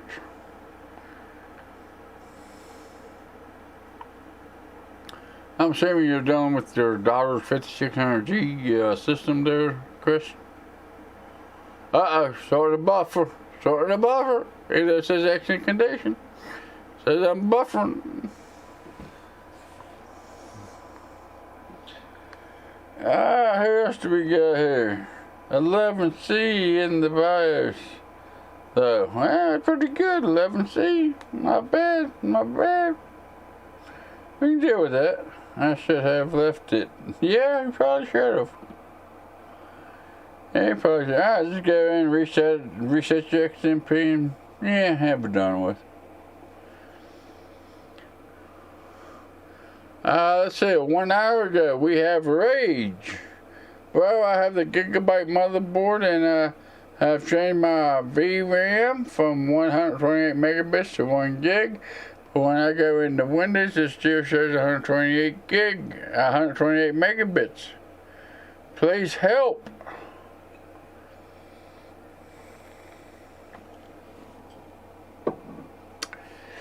I don't know exactly where you're getting your info from. I'm assuming you're going down into your task manager down here. Oh, well, that's on the wrong damn window. There, that's on the right window. You go to performance.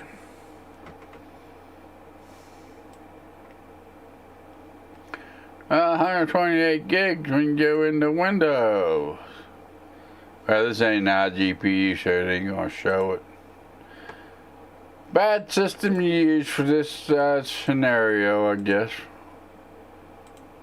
But mine ain't gonna show that because mine's showing 8 gigs of dedicated RAM out of 16 GPU shared. Yeah. That's a bad system to look at on this one.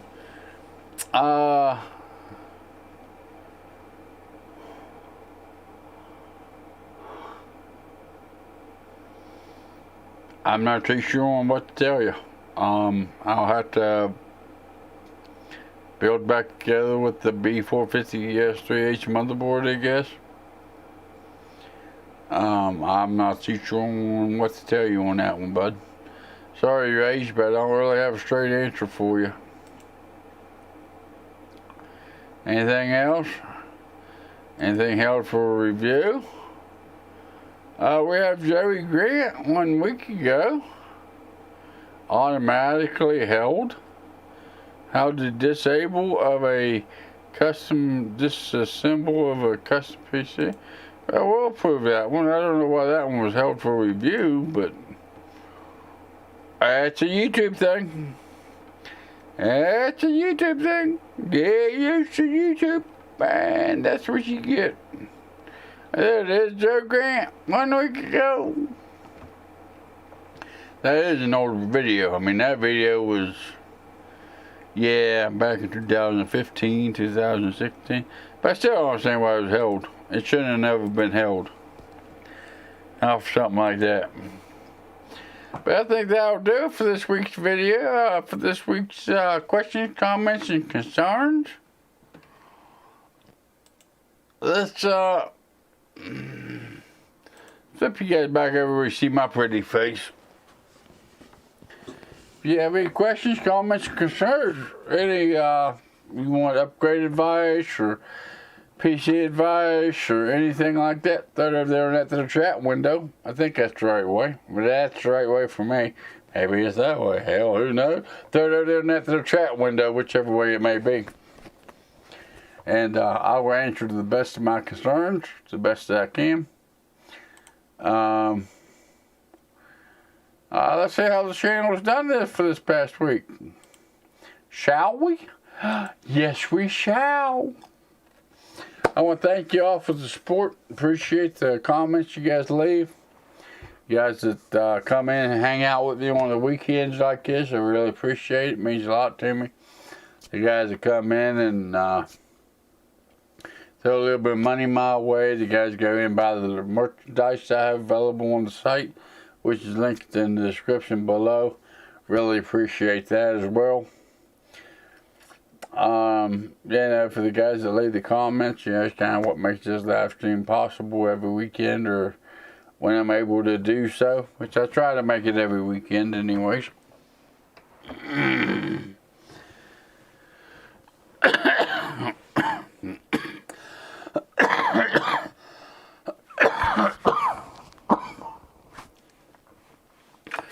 Alright.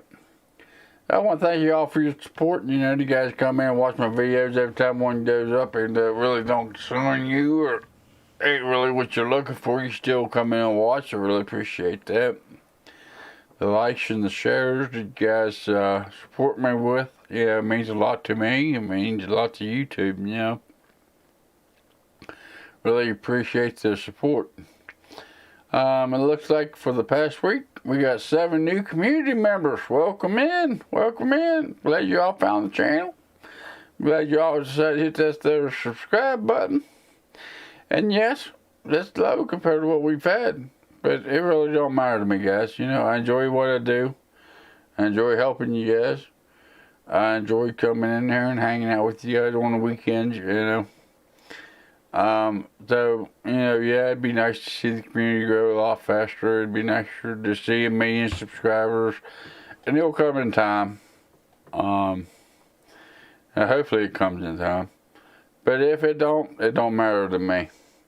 Chris, I'm doing a time spy quickly to look at that auto tuning.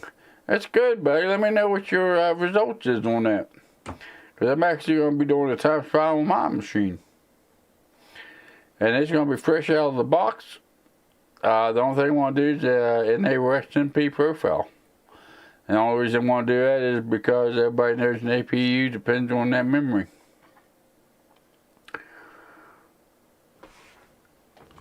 So maybe you'll give me an idea of what to expect out of my system, or give me something to compare my system to.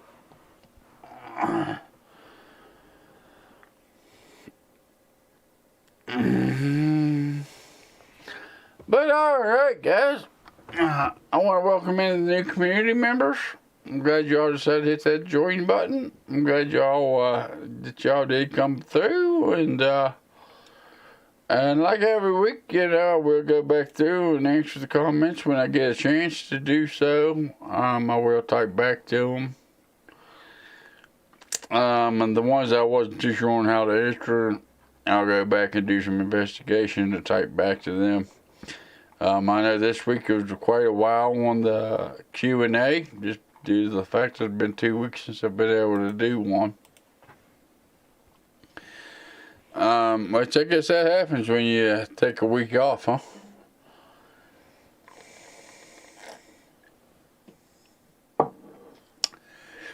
I set it to 4 gigs. I set it to 4 gigabytes of VRAM for it. No demo, just a test. Now, who needs a demo? Test is all that counts.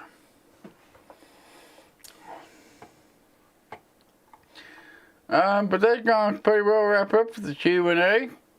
If you can't tell, I'm having a little bit of a hard time sitting here for right now. So I don't think I'm going to be doing a whole lot of gameplay. If you're interested, maybe come back in a little bit. Maybe I'll do some gameplay here this afternoon. Just right now, I don't feel up to it. I don't feel I can sit here much longer. I left it all at stock settings in the 3D mode. That's good. That's what I'm looking at on my system. This video coming up this week will be the performance of the 5600G of the $600 game PC build at stock settings. The only thing I want to do this week, they got a lot of the games and shit like that downloaded this morning. My biggest thing is just get you a baseline of what you can expect out of that GPU with 16 gigs of RAM. I do have another set of 16 gigs of RAM in the back. They slap into the system, which will give you 32 gigs of RAM at the same speed. Exact same kit. I don't think there'll be any problem with putting both kits in it. But I don't see me doing that. As of right now, I believe 16 gigs is still plenty for a gaming PC, depending on how much multitasking you're doing, depending on how much video editing you're doing, and all these other things. If you're just mainly PC gaming, 16 gigs is more than enough for you. So that's the way I'm going to run the system, with the way it's got in it. And like I said, there is going to be quite a few videos coming up on its APU. There's going to be quite a few reasons why. Which this week will be a stock settings, besides of the XMP being turned on.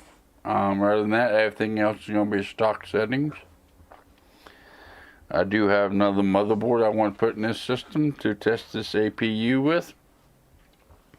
Right now you're looking at a $100 or sub $100 motherboard that's in this system.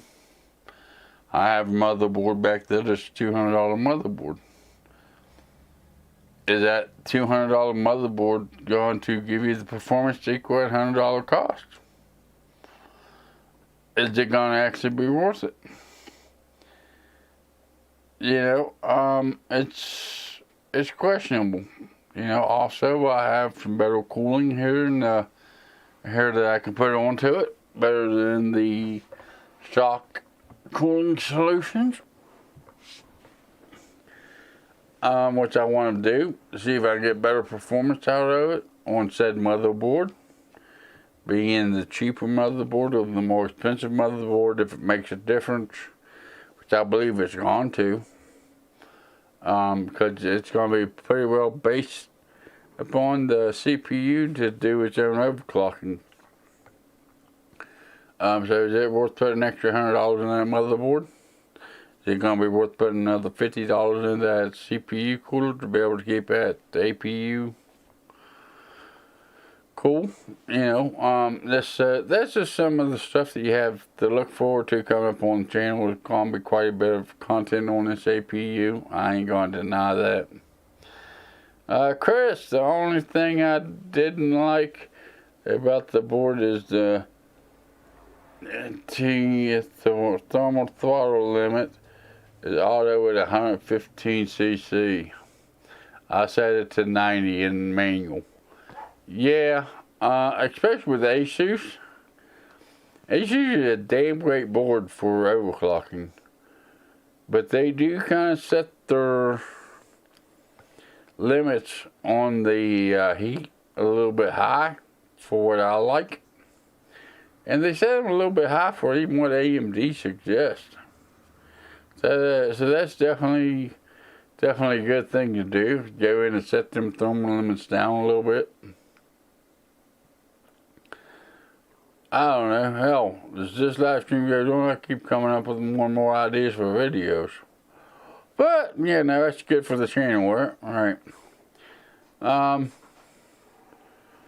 I've heard that from a lot of other people saying that the motherboards would let it exceed 115 degrees, 120 degrees, which is, to me, is a little dangerous for a CPU to be running at, even though you're running the iGPU in it. You know, 115 Celsius, 120 degrees Celsius. Shouldn't be that high.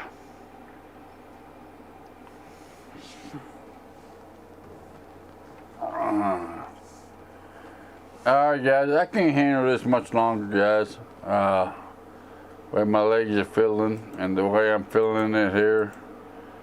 I think I won't cut it off for today, guys.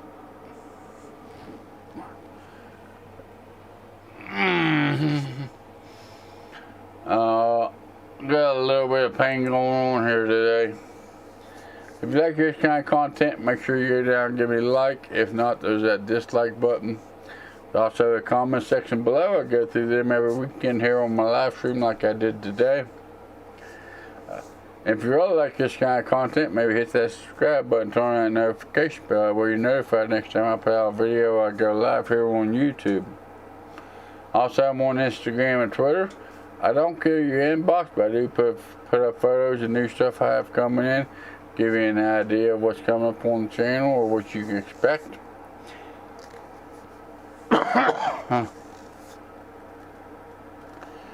Or if there's any information about my live stream, if I got to cancel it or change the time of it, that's where you also get that information. I restarted the test. I forgot to activate DOPC XMP. That's a very simple, easy mistake to make, Chris. Make sure you turn on that DOCP because it does make a difference with the Ryzen processors, especially when it's when you're talking an APU or an iGPU. But with all that being said, y'all have a good day or a good weekend, and I'll see you in the next video or live stream.